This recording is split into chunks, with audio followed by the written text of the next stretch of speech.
So we're talking about the method. So first you reflect this consideration, affection, petition, resolution. Those are the 4 parts. So first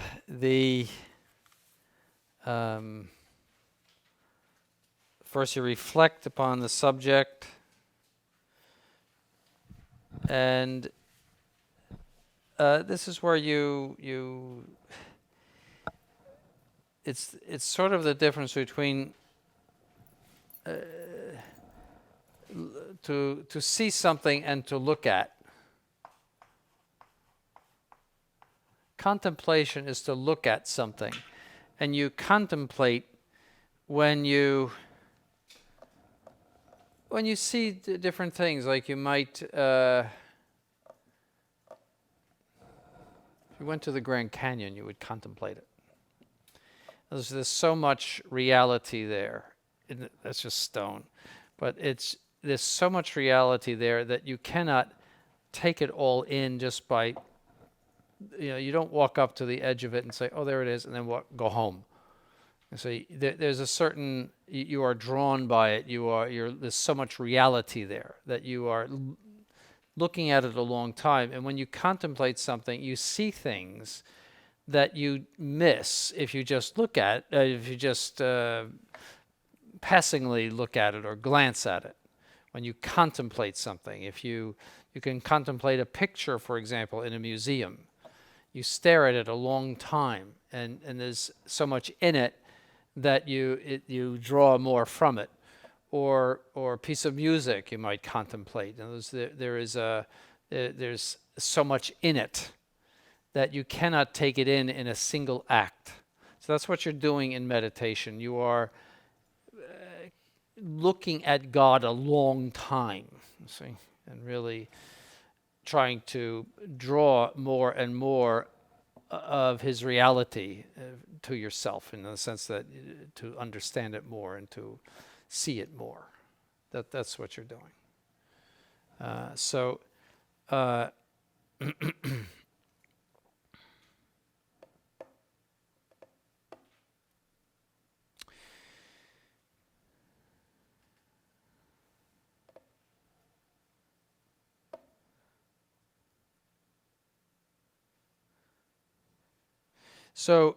we should draw conclusions and make practical applications which flow from it. Remember, meditation is primarily practical and ordered to practice, and the practical order.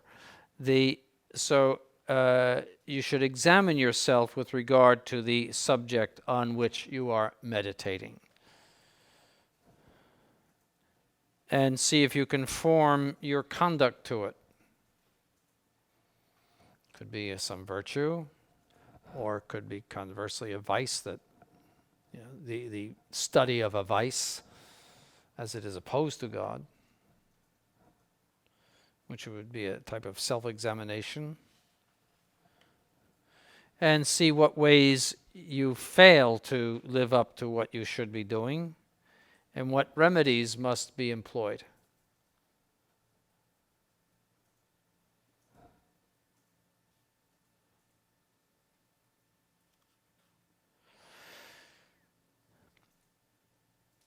So the next step, that's the consideration. The next step is the affections. Certain affections arise automatically from these considerations.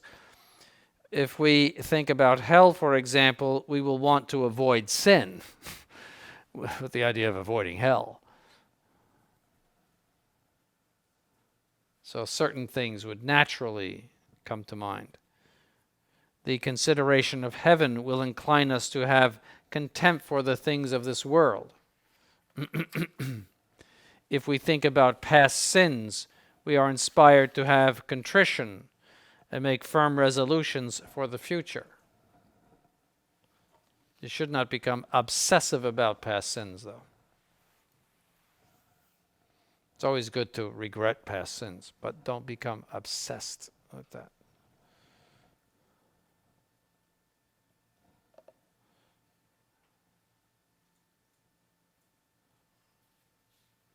And also the devil can easily use that in order to discourage you. Discouragement never comes from God.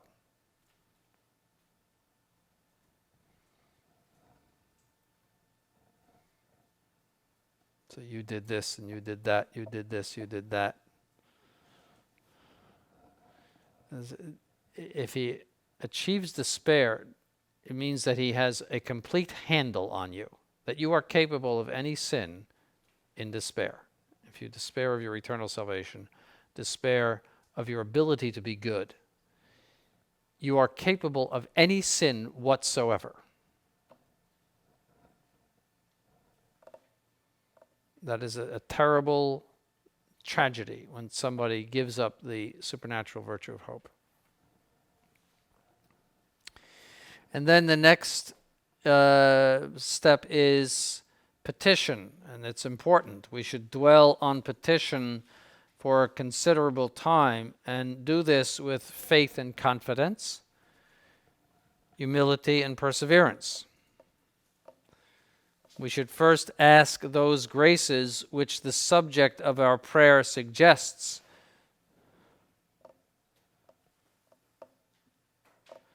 And then it is good to add the more general intentions, such as to ask for divine love, final perseverance. You should pray for that every day. The welfare of the church, the welfare of the country, of the place in which we live, our relatives, sinners, souls in purgatory. Don't forget, you will be priests. All right? The priest is the man who prays. It comes from a French word which means pray. And you do all of that ultimately in the holy sacrifice of the Mass. So your preparation for Mass should include all of those things. Just to but your function and purpose in life will be precisely to pray God for those things. Not only your personal needs, but the needs of the whole world, essentially, and church and the entire mystical body and sinners, conversion of sinners, souls in purgatory. So you have to have that sense of having that job. I mean, some people fly airplanes, other people collect garbage. Your purpose in life is to pray, primarily. So you have to, and you see the church in the Litany of the Saints and all covers all of those things, and the Te Rogamos Arinos, and its collects prays for those things, all of those things.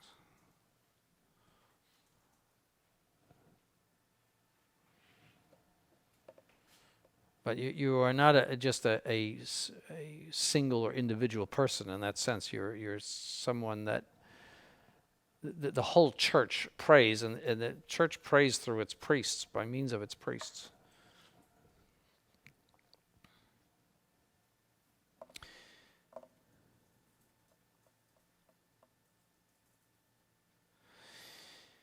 And the fourth part, the resolution, should end the body of the meditation. It should be a single resolution, precise and thoroughly practiced.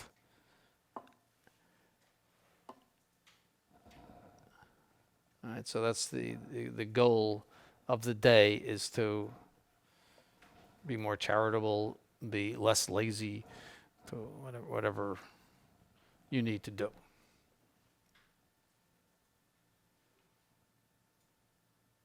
St. John said, "He who says he has no sin is a liar." It's in his epistle.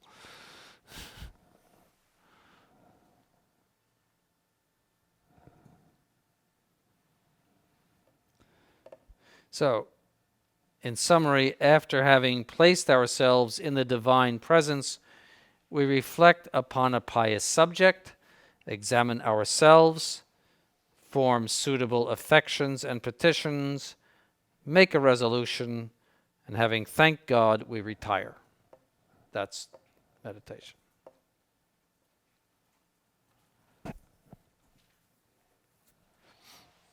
But again, if you check, especially Tanqueray is very good on the methods, if you are better with methods. stricter than this. But everything should contain this. This is something common to everything. Again, you don't want to be slavish to method either. It's just a means to an end. Now, some counsels. It is wrong both to despise method and to be enslaved by it. So there's a balance there. Beginners are especially in need of it, but as we grow in the spiritual life, a method could become an obstacle. Because as you grow in the spiritual life, you become less attached to material things. You grow in virtue. It is easier to meditate. It is easier to train your mind upon God.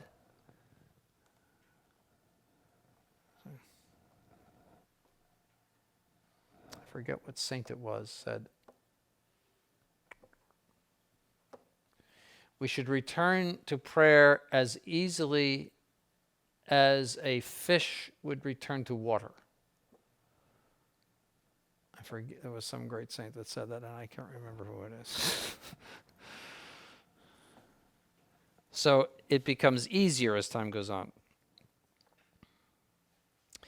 We should use it for as long as it is of service to us, but abandon it when it should become a hindrance, particularly in the more advanced forms of prayer.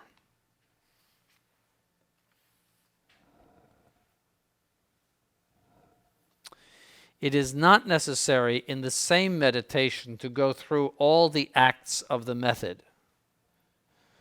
If the soul wants to stay on a particular subject, it should not be forced away for the sake of observing the method. See, so it's not as if you have a timer. Well, now I'm on this, and then okay, little bells will go off. There's certain leeway there. Nevertheless, we must never lose sight of the fact that prayer is primarily directed toward affections, petitions, and resolutions. That is, practical things that concern the will. It is not pure speculation.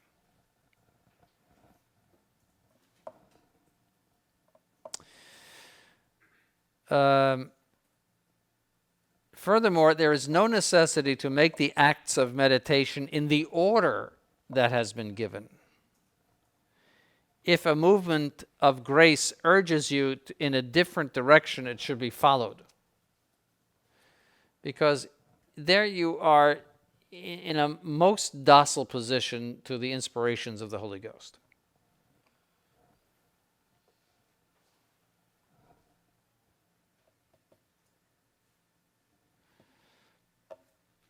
We should apply ourselves energetically to prayer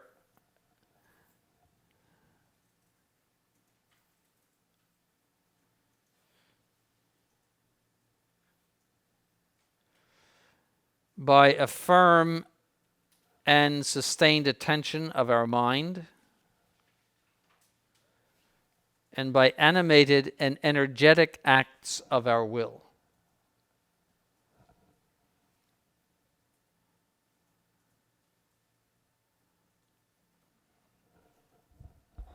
There is a vast difference between the prayer which we accomplish with energy and that which we do only with a certain laziness or lukewarmness.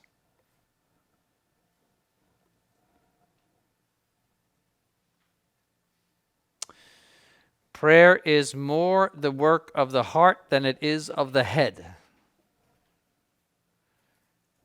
And as I said, it's not a speculation, but it is done in order to arouse a greater love of God, which is the whole thing. That's your spiritual life, it's love of God. St. John of the Cross said, we will be judged on love, meaning love of God. Our particular judgment will be how much we have loved God, with what intensity we have loved God. So charity, meaning love of God, is the queen of the virtues. It's the furnace that runs all of them.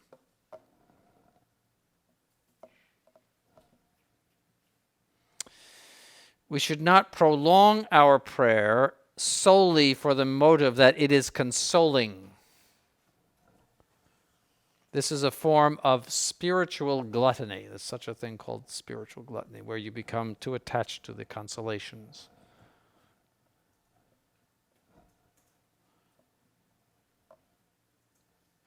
On the other hand, we should not shorten our prayer because it is full of desolation, where it's become very difficult for some reason. There could be all sorts of reasons for it.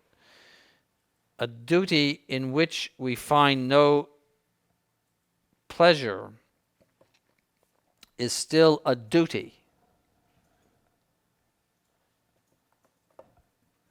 Instead, if we are experiencing a certain weariness or disgust, let us examine ourselves on what is necessary for mental prayer, or on some obstacle to prayer. Is there something I'm doing? Is there some fault in me? Is there some vice in me that is making this a difficult task?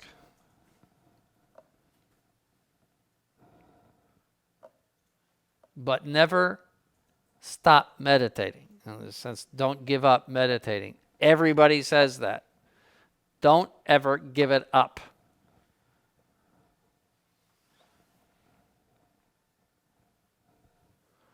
And as I said, you'll be good priests if you do this faithfully. If you don't, you may not become bad priests, but you'll be lukewarm. You will be, how would you say, you'll have a tendency to worldliness, be functionary priests, just.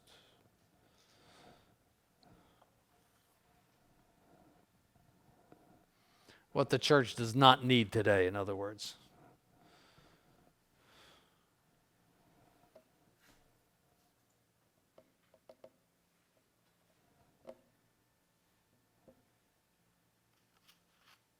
The church rises and falls with its priests.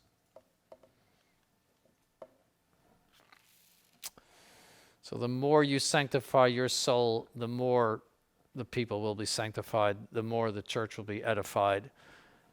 Everything will grow in the right direction. Conversely, bad priests are going to make bad people and essentially kill off the church.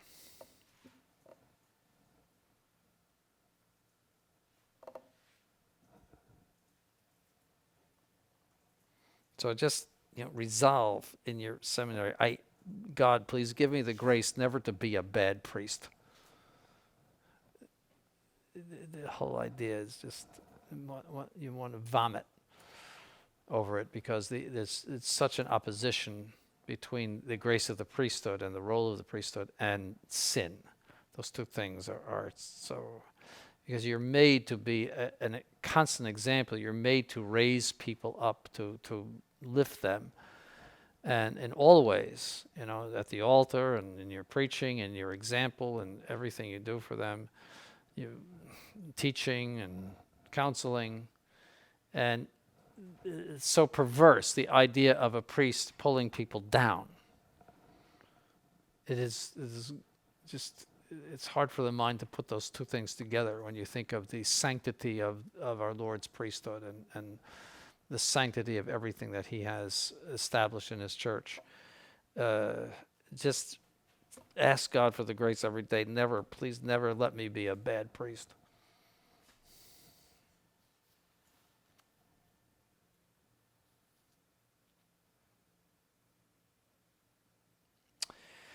Our prayer should not end with the end of meditation, but should continue with us through the day. Although we become absorbed by activity during the day, the lessons learned at meditation, together with the affections and resolutions which we have made, should persevere during the day as much as possible.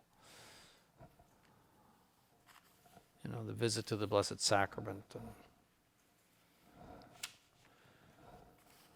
try to carry it through the day as best you can.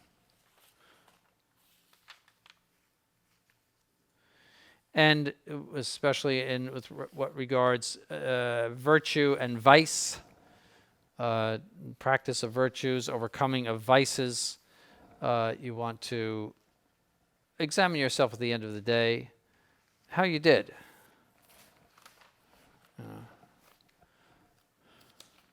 How much gluttony I engaged in today. But you should do an examination of conscience every day. I'm sure you know that. It doesn't take long. Usually it's the same sins. And so you go first for those. You know, the ones that you know come up. How did I do blank today? How did I do blank today? How did I do blank today? You know the ones that you usually confess. You know where your faults are. So you want to examine yourself first on those. And most of the time, those will be the only ones you commit. There might be an occasional other one, but you'll know it pretty much. But typically you have, a whole set of pet sins. And they come up in every confession, and you shouldn't get discouraged by that. We are weak human beings. It's just you have to constantly try to work against those things.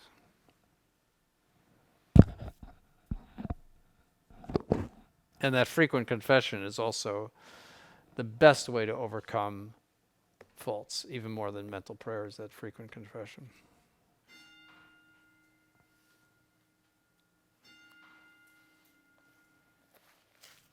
I don't know if you saw the quote, that beautiful quote by Saint, put it in the bulletin. The confession is the source of all hope. You solve all of your problems in confession. So you could have murdered 1 million people if you go to confession. I mean, you are unburdened of sin. Being unburdened of sin solves all of your problems. It is the source of all hope. What saint was it that said that? Does anyone remember? It's Saint Isidore of Seville, yes, Spanish. Saint Isidore of Seville said that it is the source of all hope. It's a beautiful thing. So that the sinner should see that, and you don't have any ultimate problems. You may not have enough money or something like that, but your conscience is absolved, and the path to God is there. And confession does that. It's such an easy, simple thing to do, too.